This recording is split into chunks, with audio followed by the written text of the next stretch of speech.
de la palabra para los mismos fines. Bueno, en principio debe destacarse que la Constitución exige que no pueda ser determinada una sanción por simple analogía o por mayoría de votos cuando esa pena no está determinada expresamente en la ley. Es un principio que se denomina taxatividad de la ley penal. En esta etapa creo que el ejercicio que deberá hacer este tribunal es de cuerpo del delito y de probable responsabilidad, es decir, con todos los elementos objetivos, subjetivos del delito. Además, el artículo 17 constitucional determina que nadie puede ser aprisionado por deudas de carácter puramente civil, como acontece en el presente asunto. Son garantías o derechos humanos o prerrogativas constitucionales que mi representado tiene y que esta autoridad judicial, con respeto, tiene la obligación de promover, respetar y preservar y garantizar en un control difuso de la Constitución, ya no concentrado, difuso.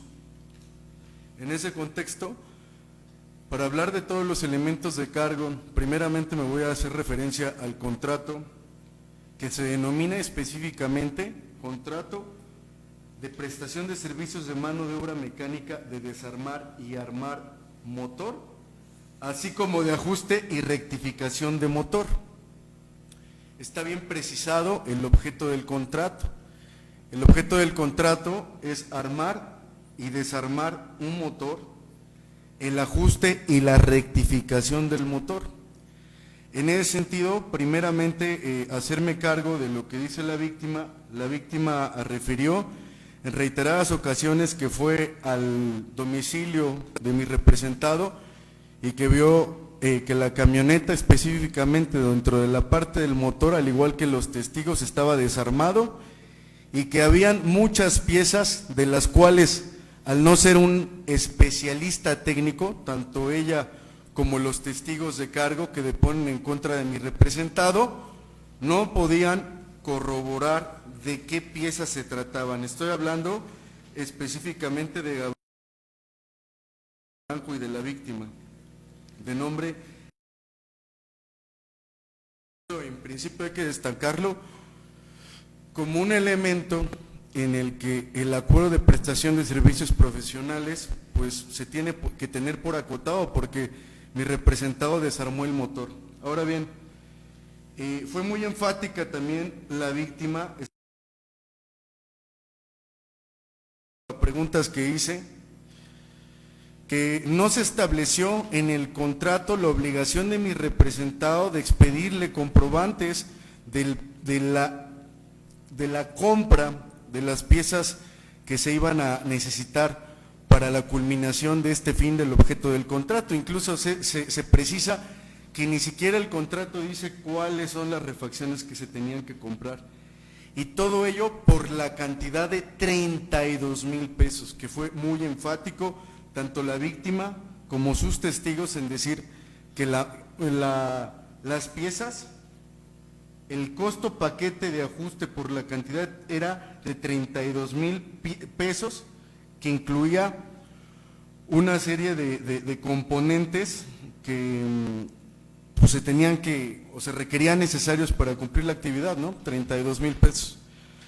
Ahora, sí es muy precisa tanto la víctima como los testigos en decir que el día de la celebración del contrato, esto es con fecha 14 de mayo del 2017, le entrega en efectivo a mi representado la cantidad de 15,000 pesos.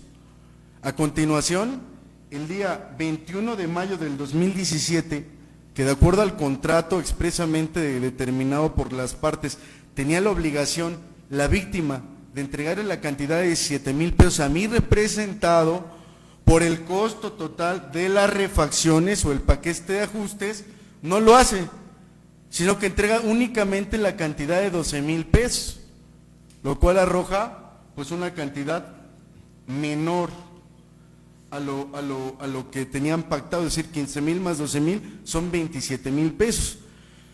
La lógica dice que con esos 27,000 pesos no puede comprar todas las piezas que requiere para componer la camioneta. Y esto es evidente si se toma en consideración que el arma de los contratos es la voluntad de las partes y pues ambas partes pactaron esa obligación por escrito de entregar 32,000 pesos por el paquete total de las piezas. También fue precisa, aunque la víctima ha querido referir en conjunto con los testigos que el día 21 de mayo del 2017 tenía que entregar la camioneta completamente reparada. Esto es ilógico. Si se toma en consideración que mi representado en esa fecha todavía no contaba con los 32,000 pesos que habían pactado originalmente para comprar todas las piezas, refacciones necesarias para armar y desarmar un motor. Es evidente que se trata de un ajuste, una rectificación de un motor. Incluso el perito que ofrecieron para efecto de avalúo dijo que no era posible determinar si servía o no servía la camioneta, y creo que funcionalmente eso es lo que se tenía que acreditar. Incluso incorporó algo ahorita la Ministerio Público de la batería, pero ello no lo dijo el perito. El perito solamente se concretó en decir que no era posible determinar. Pero me voy a hacer cargo en orden, ahorita refiriendo específicamente del contrato.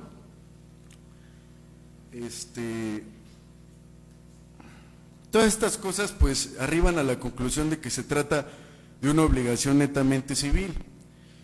Incluso tanto testigos como la víctima han referido en múltiples ocasiones que le dijeron a mi representado, ante requerimientos extrajudiciales que le hicieron con diversas fechas, le dijeron que componiera que arreglara la camioneta,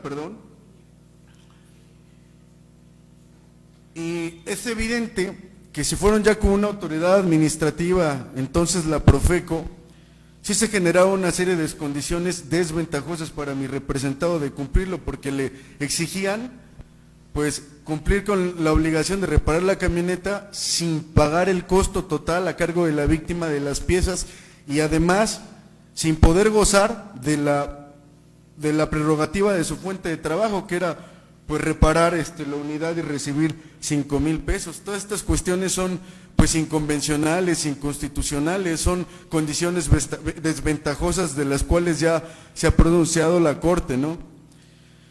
Eso por un lado. También, tanto la víctima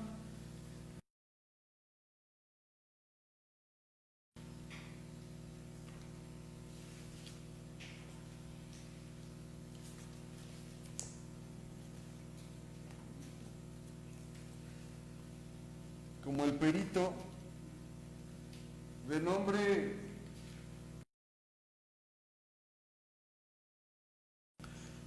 refieren que la unidad la sacaron, que hicieron el avalúo dentro de la Procuraduría, y que llega ya a la Procuraduría y ahí hace el avalúo, y la víctima refirió también que ante el temor fundado de que pues la camioneta la fuera a sustraer del domicilio mi representado, lo cual es una forma de pues subjetividad también, pide al Ministerio Público que se asegure. Aquí hay que acotar algo bien importante. Las reglas de aseguramiento de los vehículos están en el artículo 230 del Código Nacional de Procedimientos Penales. Esas reglas de aseguramiento, entre otras cosas, determinan la obligación del Ministerio Público y de Policía de que levanten un inventario del bien a asegurar, evidentemente ante la necesidad de preservar el objeto sujeto a investigación, porque es evidente que cuando llegaron los policías, llevaron la camioneta del lugar de mi representado a la Procuraduría General de Justicia del Estado sin ningún inventario. Es más, estas personas lo hacen en contravención al artículo 230, que son pruebas que en audiencia intermedia se excluyeron, pero el punto importante, el tópico importante es arribar a la conclusión que la camioneta la sacaron del taller de mi representado. A continuación, dice la fracción segunda que la policía, para llevar a cabo las providencias necesarias para la preservación del lugar, de los hechos del hallazgo, los indicios, las huellas, los vestigios, los productos, los objetos, así como instrumentos del delito asegurados, pues tiene que hacer el inventario y que se tienen que poner a disposición, la fracción tercera dice, a disposición de autoridad competente. O sea, es una garantía constitucional en términos del artículo 16 constitucional. Nadie podrá presentar a su persona papeles ni domicilio si no se invirtió en un mandamiento judicial que funde motivo de la causa legal del procedimiento, por lo que esa camioneta la tuvieron que llevar en su caso con un juez de control, porque es la autoridad competente vinculado con el artículo 240, previo a hacer todo el aseguramiento de esas cosas que estoy diciendo. ¿Y por qué lo digo? Porque forma parte importante de entender que si la víctima, los testigos, no eran o no son peritos en la materia, y luego los policías que participaron en esa diligencia tampoco, no se sabe qué hicieron con esas piezas, no se sabe el destino que le dieron, o si bien pudieron cometer omisiones o dejar piezas tiradas en la carretera, se pudieran presentar una serie de irregularidades de las cuales no hay constancia judicial. A continuación, cuando se le preguntó a la víctima, yo le pregunté en una pregunta directa, le pregunté que dónde o a dónde había ido por la camioneta. Ella contestó que al Ministerio Público, y le pregunté si le habían dado un inventario y dijo que no. Entonces pues ya no se tiene certeza de qué ocurrió realmente con esas piezas faltantes, puesto que hay omisiones graves de parte de la representación social de hacer correctamente su trabajo. Y eso verdaderamente implica que pues no se pueda imputar una acusación hacia mi representado sin elementos técnicos y científicos. Además, son de las actividades que Fiscalía tuvo que llevar a cabo conforme a una orden de cateo, en su caso, con control judicial.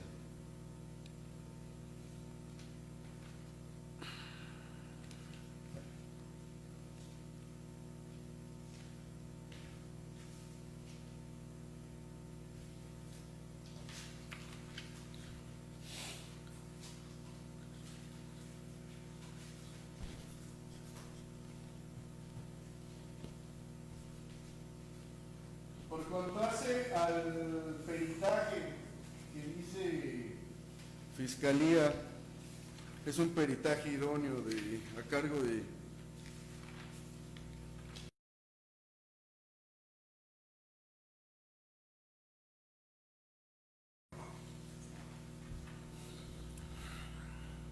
el Código Nacional de Procedimientos Penales.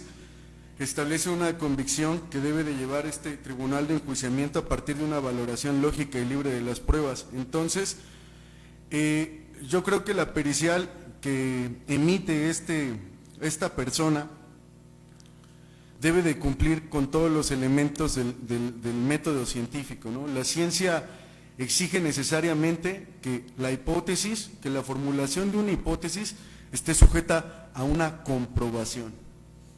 Partimos de esa premisa para establecer que el perito fue enfático en decir que no había planteamiento del problema de forma expresa dentro de su dictamen.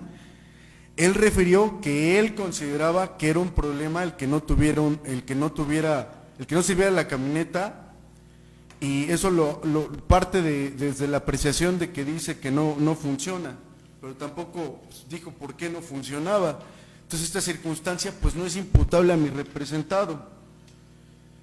Un perito no puede hacer o no puede trabajar un dictamen sin planteamiento del problema, eso es imposible, porque no puede partir de subjetividades, debe de partir de un hecho que genere su dictamen, y esto bien lo podría hacer Fiscalía, porque corresponde la investigación a Fiscalía, o bien a través de la asesoría jurídica o de la víctima como un acto de proposición, de investigación, en términos del artículo 215 y 216 del Código Nacional de Procedimientos Penales. Partiendo de esa lógica, él solamente se limitó a decir que tenía un daño en la unidad. Hizo una serie pormenorizada de piezas que supuestamente le faltaban a la unidad.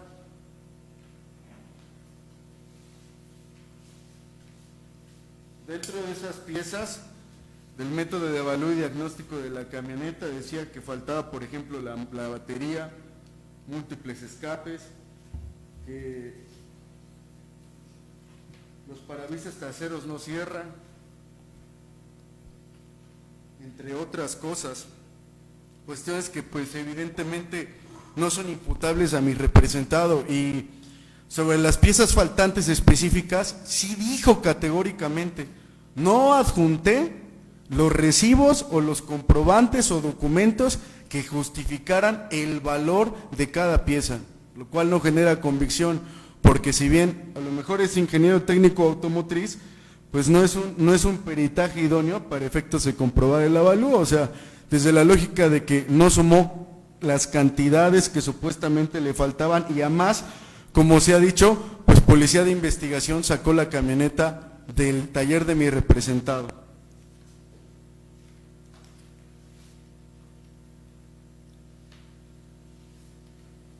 Quiero hacer clara alusión a que en la conclusión dice: se determina que el vehículo está en regular estado, tomando en cuenta que el mismo se encuentra sin funcionamiento mecánico y eléctrico por un año aproximadamente, por lo que no se pudo comprobar el funcionamiento del mismo por falta de suministro eléctrico, debido a que la faltería y vehículo se encuentra desarmado.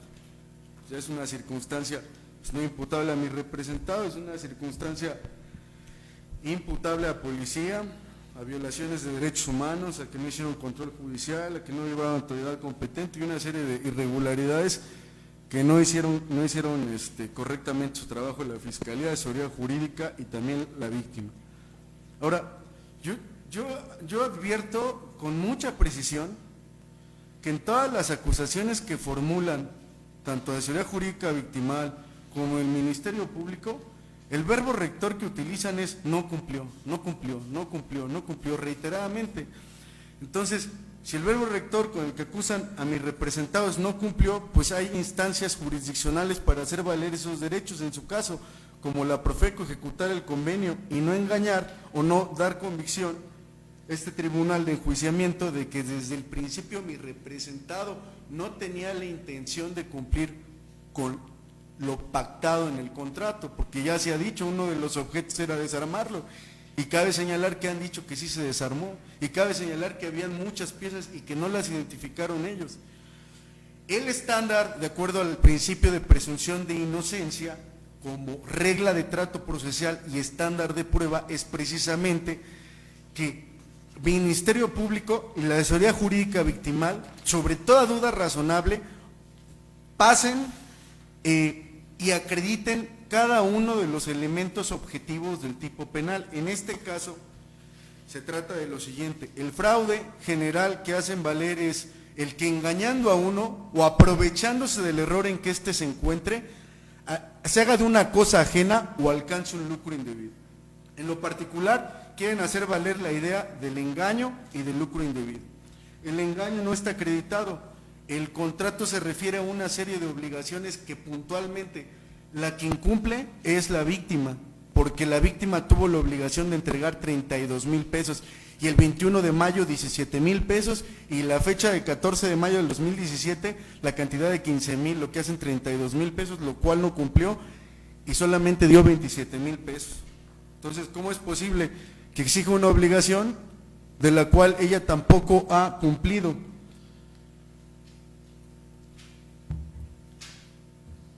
Y que inclusive en un tribunal civil tendría que, para efecto de dar cumplimiento al contrato, o en una acción pro forma o en alguna otra, pagar necesariamente los 5,000 pesos adeudados. ¿Cuáles serían las circunstancias? ¿Cuáles serían las circunstancias que sí pudieran hacer pensar que mi representado los engañó? Bueno, que fuera demostrado que mi representado es incapaz para realizar esa obra de la cual se comprometió, es decir, que no tuviera la pericia o la habilidad técnica, lo cual no fue justificado bajo esos estándares de la duda de la presunción de inocencia como estándar de prueba.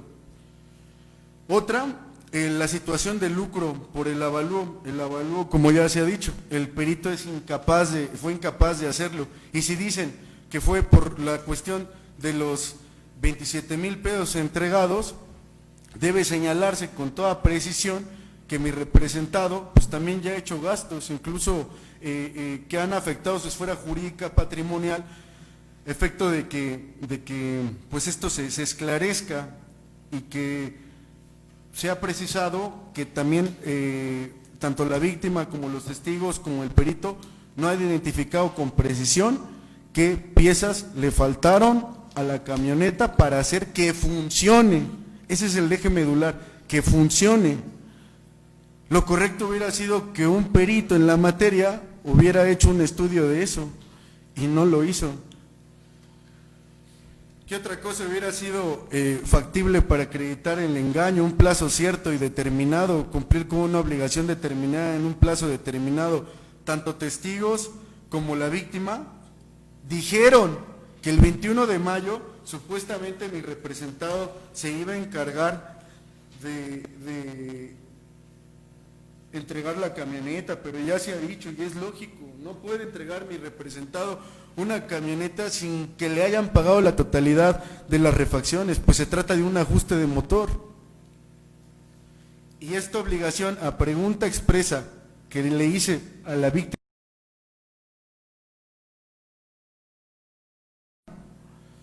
dijo que esa obligación de que le entregara el 21 de mayo la camioneta del 2017 no estuvo expresamente pactada dentro del contrato.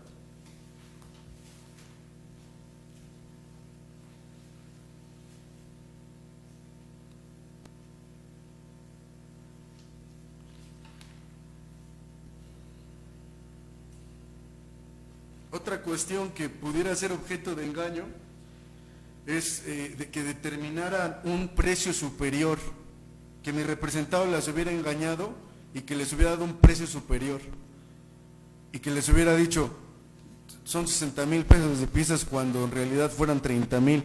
Eso sí generaría condiciones para actualizar la figura del engaño, porque desde el momento celebración o concertación del contrato hay una dolosa intención por parte del representado en esa hipótesis, lo cual no ocurrió.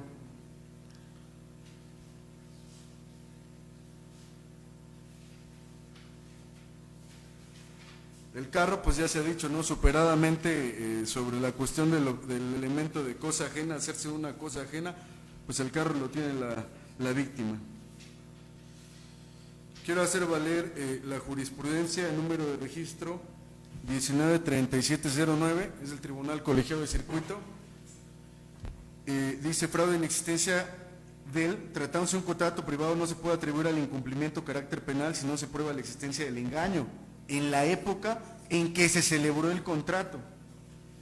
Entonces, esto en conclusión dice que adoptar una figura distinta de este criterio de castigar a una persona sin que se justifique plenamente que al momento del engaño él tenía la dolosa intención de defraudar al pasivo, conduciría al error de que los jueces castigaran a los jueces penales castigaran a todas las personas que incumplen con contratos civiles, lo cual el Estado, en la sanción punitiva que da al delito de fraude, tiene la intención de castigar al que dolosamente, con la intención premeditada de engañar a una persona, se haga de un lucro indebido, lo cual no aconteció en el presente asunto.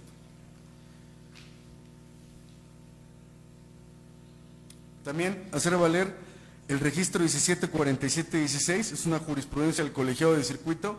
Dice: fraude si en una relación contractual no se demuestra plenamente que el engaño o el error del que fue víctima el sujeto pasivo tenía como fin defraudar y obtener un beneficio ilícito, no se configura el dicho delito, y el enriquecimiento en causa que así obtenga el inculpado debe considerarse como una cuestión de carácter puramente civil. Básicamente apela a la prohibición constitucional del artículo 17 de castigar a las personas por una deuda de carácter puramente civil.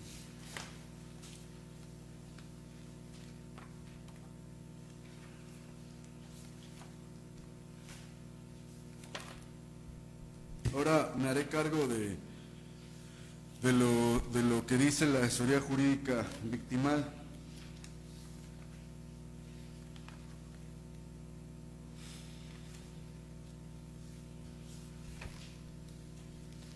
Es similar. Omitiré algunas cuestiones que ya dije en estos alegatos, pero lo principal es que técnicamente el deber de la carga de la prueba en términos del artículo 130 y 131 es del Ministerio Público. Desde esa lógica, el Ministerio Público tiene la obligación, en conjunto con la asesoría jurídica victimal, vencer la duda razonable. Desde esa lógica, dice la asesoría jurídica victimal que cuando llega, dice que encuentra diversas piezas en el lugar. ¿Cuáles? Dice que no contaba con el motor. Eso no lo dice el dictamen. De hecho, eso no fue determinado por el perito. De hecho, ya lo he dicho, no pudo verificar si funcionaba. Ese era el peritaje idóneo, verificar qué cosas le hacían falta para funcionar, y no lo hizo. Otra cuestión es que dice que el 21 tenía la obligación de reparar la camioneta. ¿Cómo va a reparar la camioneta sin las piezas? Y es bien preciso el contrato, el objeto del contrato y la fecha. El 21 le tenía que entregar todo el dinero, es decir, los 32,000 pesos. Y no se los entregó.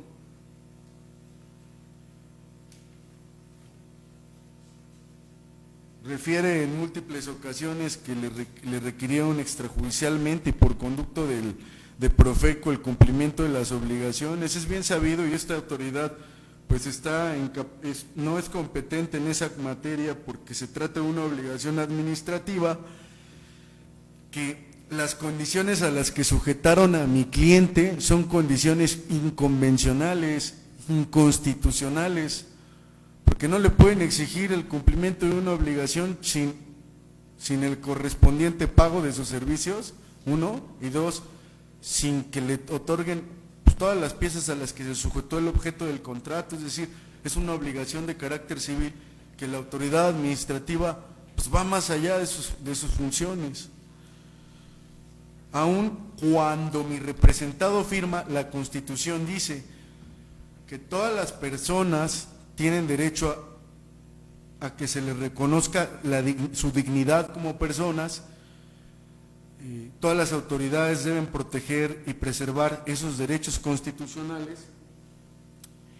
y cuando una persona renuncia a esos derechos humanos de forma expresa, pues esas condiciones deben considerarse nulas.